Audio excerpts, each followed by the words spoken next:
اور جب آپ اور آپ کے ساتھی کشتی پر سوار ہو جائیں تو کہیں ثناء کامل ہے اس اللہ کے لیے جس نے ہمیں ظالموں سے نجات دی، اور کہیں پروردگارا ہمیں بابرکت جگہ اتارنا اور تو بہترین جگہ دینے والا ہے۔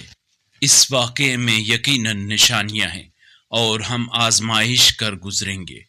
پھر ان کے بعد ہم نے ایک اور قوم کو پیدا کیا، پھر خود انہی میں سے ایک رسول ان پر مبعوث کیا جس کی دعوت یہ تھی کہ لوگو اللہ کی بندگی کرو، تمہارے لیے اس کے سوا اور کوئی معبود نہیں ہے، کیا تم بچنا نہیں چاہتے؟ اور ان کی قوم کے کافر سرداروں نے جو آخرت کی ملاقات کی تکذیب کرتے تھے اور جنہیں ہم نے دنیاوی زندگی میں آسائش فراہم کر رکھی تھی، کہا یہ تو بس تم جیسا بشر ہے، وہی کھاتا ہے جو تم کھاتے ہو اور وہی پیتا ہے جو تم پیتے ہو۔ اگر اس قرآنی کلپ نے آپ کے دل کو چھو لیا ہے تو براہ کرم چینل کو سبسکرائب کر لیجئے اور بیل آئیکن کو دبا دیجئے۔